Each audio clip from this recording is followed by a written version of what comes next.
The mission briefing was straightforward.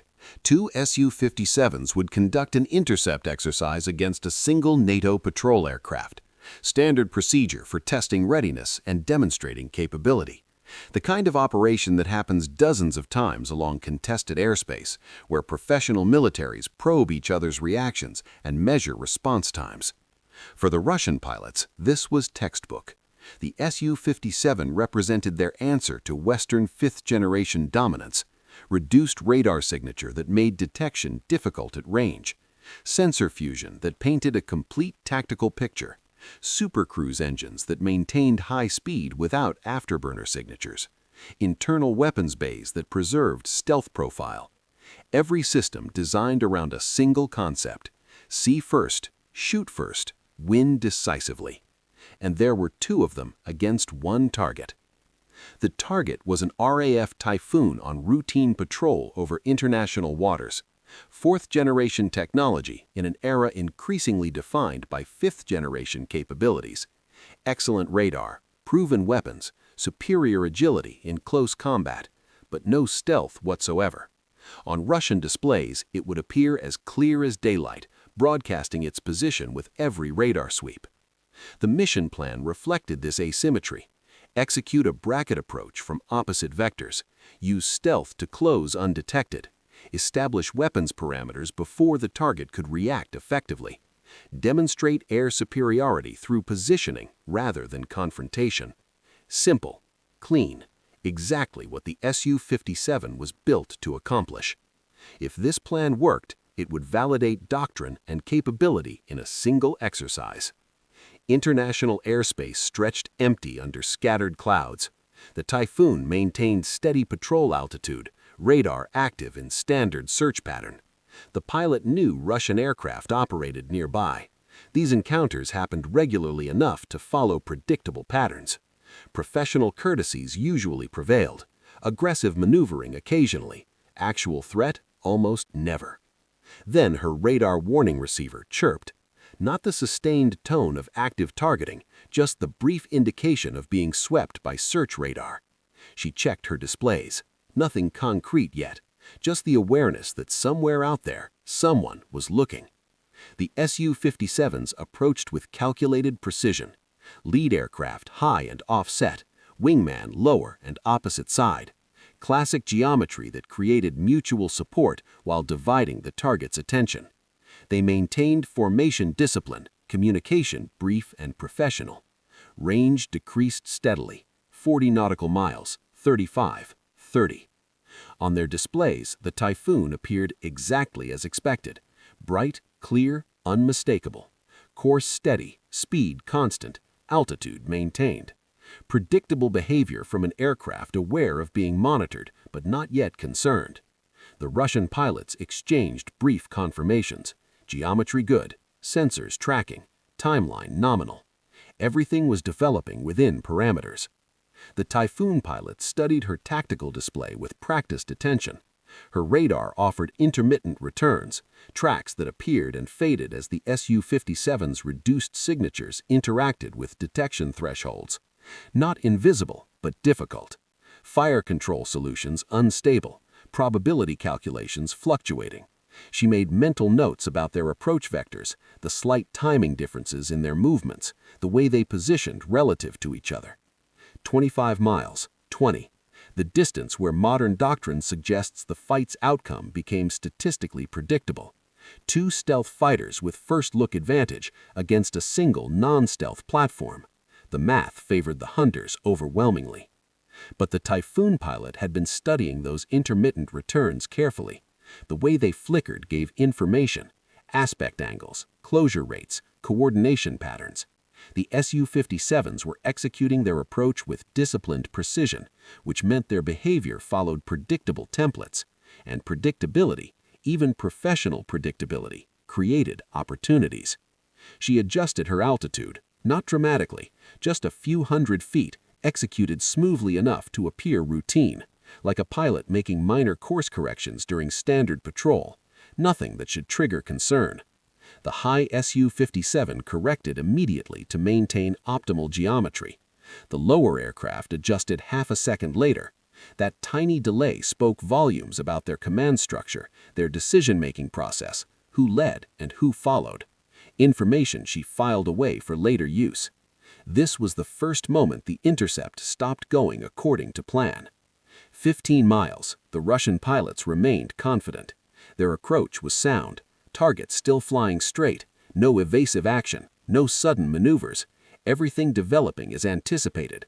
Lead aircraft confirmed sensor lock quality. Wingman acknowledged positioning.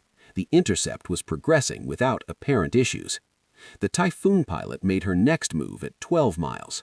She reduced speed slightly while maintaining altitude. In any tactical manual, this looked wrong.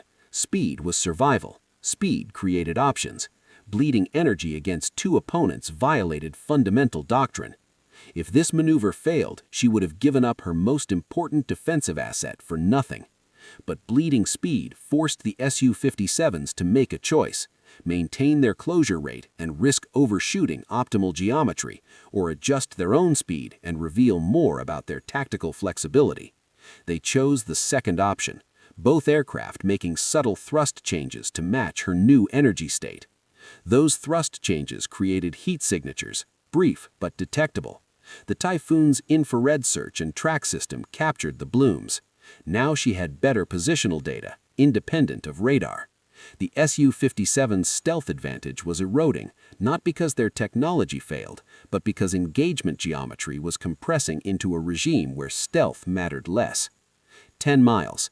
The lead called the decision point. Begin final positioning for simulated weapons employment. Demonstrate air superiority. Complete the mission. His wingman acknowledged and began sliding wider to establish crossfire geometry. That's when the Typhoon turned. Not away from the threat, toward it, directly at the lower Su-57. The Russian pilot reported the maneuver immediately, more surprised than concerned. Target was reversing, closing aggressively. This wasn't defensive, this was offensive. The Typhoon had just transformed from prey into participant. The aircraft that was supposed to be intercepted was now attacking. Lead aircraft compensated, maintaining his high position while tracking the developing situation. Wingman acknowledged and prepared to counter. This was still manageable. They had numbers, they had position, they had superior technology in most categories. This was manageable if they didn't make mistakes. The Typhoon pilot pulled into a climbing turn, trading speed for altitude in a high-G maneuver that pressed her into her seat and narrowed her vision at the edges.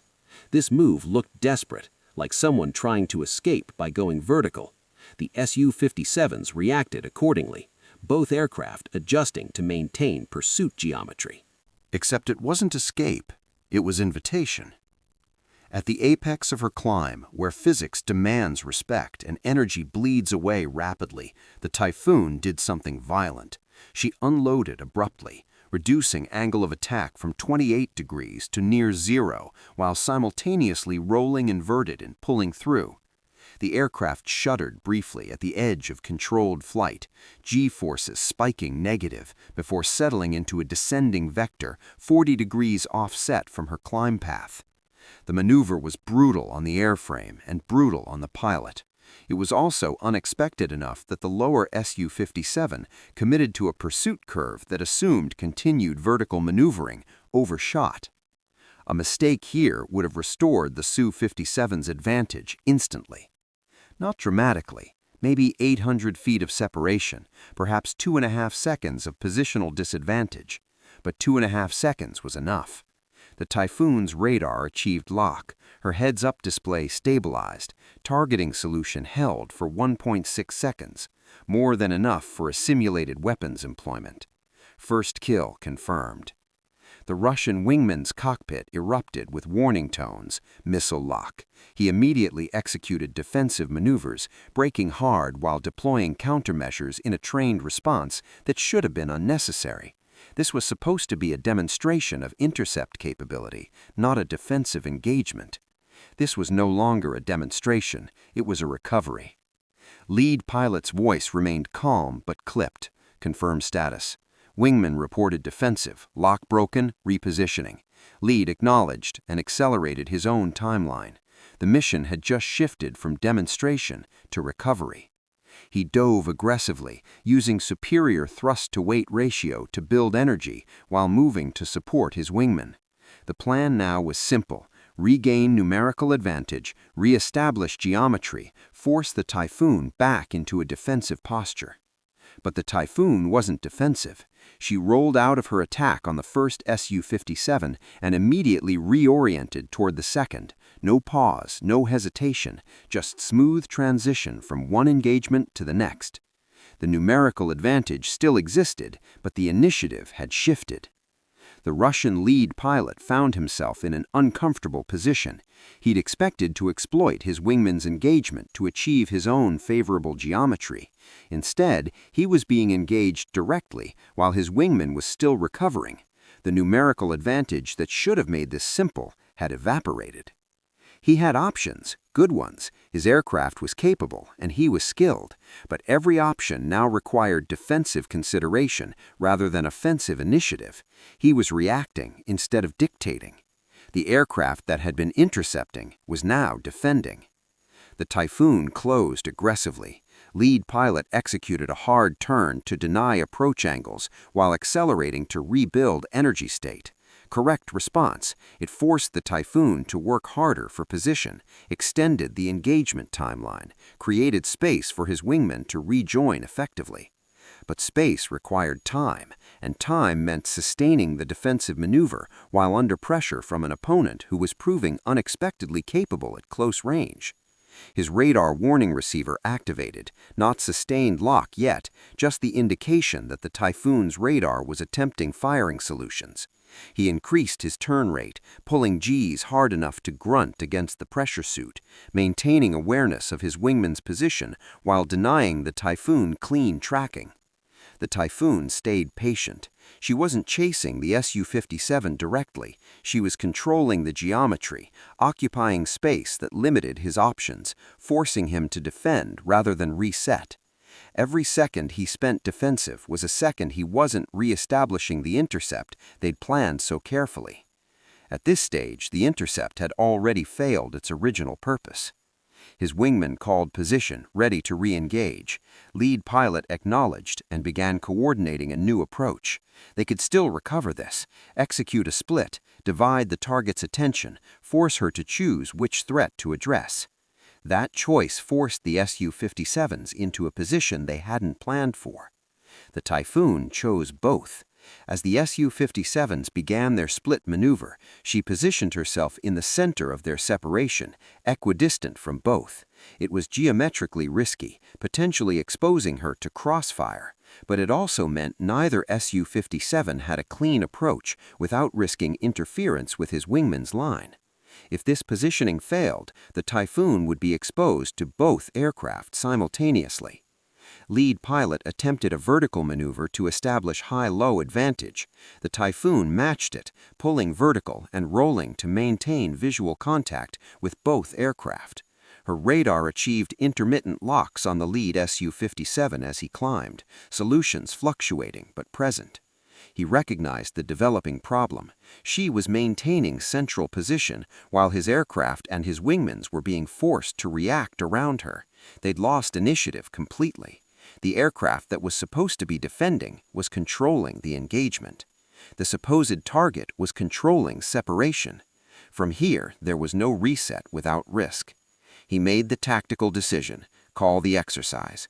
This had stopped being a demonstration of intercept capability and become a close-range engagement that wasn't achieving mission objectives. His wingmen acknowledged, both aircraft beginning disengagement procedures. This was the last point where a clean disengagement was still possible. The Typhoon didn't pursue. She maintained position, allowed separation to open, returned to patrol altitude as if the previous 3 minutes hadn't happened. Professional courtesy dictated allowing clean disengagement once tactical exercise concluded. From first turn to final separation, less than 4 minutes. The Su-57s departed, their pilots beginning mental debrief of what had gone wrong.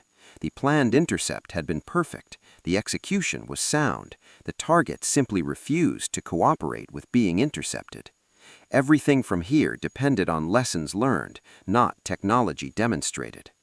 The Typhoon resumed standard patrol, radar returning to search pattern.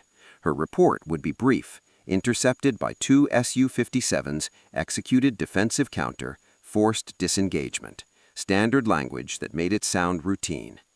In Russian command centers, analysts would review the data carefully. Their conclusions would be uncomfortable. The Su-57s had done everything correctly. Their approach was textbook. Their coordination was professional. Their technology performed as designed. They'd been outmaneuvered by someone who understood their doctrine well enough to systematically counter it. Someone who recognized that technology creates opportunities, but humans decide how to exploit them. Someone who demonstrated that numerical advantage requires effective employment, and effective employment means adapting when the opponent refuses to behave predictably. That was the uncomfortable truth they would need to address. The mission had been designed to demonstrate air superiority through technological and numerical advantage. Instead, it became a reminder that superiority requires more than specifications. It requires maintaining initiative. It requires unpredictability. It requires recognizing when the opponent has seized control of the fight and having the flexibility to respond effectively. The Russian pilots were professionals. They would learn from this. Training would be adjusted. Tactics would be refined. Future encounters would incorporate lessons about opponents who refuse to be predictable. But the core lesson was simple and uncomfortable. They'd sent 2 of their most advanced fighters against 1 fourth-generation airframe with clear mission objectives and overwhelming advantages. They'd been forced to disengage without achieving those objectives, not through dramatic failure, but through gradual erosion of the conditions that made their advantages relevant. That's the uncomfortable truth about modern air combat. Technology creates possibilities, training creates capabilities, but successful employment requires something harder to quantify. The judgment to recognize when your opponent has changed the game, the flexibility to adjust when your plan stops working, the wisdom to disengage when continuation serves no purpose. The Russian pilots possessed all those qualities. They demonstrated them by recognizing the engagement wasn't achieving objectives and making the professional decision to disengage rather than persist in an increasingly unfavorable situation. But they'd been outmaneuvered first, and in military aviation, being outmaneuvered teaches lessons that comfortable superiority never does. Lessons about assumptions, about predictability, about the difference between paper advantages and practical outcomes. The Typhoon sat on the flight line, cooling in evening air. Maintenance crews performed standard checks, everything nominal, ready for tomorrow's mission. Just another aircraft in inventory, no different than dozens of others. Except for 4 minutes over international waters, it had proven something that no amount of simulations or briefings could demonstrate as effectively. That when professionals meet professionals in contested airspace, outcomes depend on more than specifications. They depend on decisions made in seconds under pressure by humans who understand both the technology and the psychology of air combat. That understanding, more than any radar cross-section or sensor fusion capability, determined what happened. 2 aircraft that were supposed to dominate were forced to disengage. 1 aircraft that was supposed to be overmatched controlled the engagement, not through superior technology, but through superior employment of adequate technology against opponents who expected compliance with their tactical assumptions. The sky grew dark. Aircraft on both sides prepared for the next day's missions. The cycle continues, as it always does, professional militaries testing each other in carefully controlled encounters that measure readiness without escalating to actual combat. But the lessons matter. They shape training, they influence procurement, they remind everyone involved that confidence requires constant verification, that advantages require skilled exploitation, and that the opponent gets a vote in how any engagement develops. 2 Su-57s had received that reminder clearly. The Typhoon had delivered it without drama or excess, just professional execution of defensive tactics that recognized opportunity and exploited it decisively. That's all it was, That's all it needed to be. A reminder that in air combat, the outcome belongs to those who adapt fastest when reality diverges from expectations. If stories like this interest you, there are hundreds more we've covered on this channel. Tactical decisions that changed outcomes, technology that didn't perform as expected, moments where training mattered more than equipment. We focus on the details that don't make headlines but matter to anyone who wants to understand how modern military operations actually work. If that sounds worthwhile, consider subscribing. New story every few days. No drama, no exaggeration, just the kind of analysis that treats these topics with the seriousness they deserve. Thanks for watching.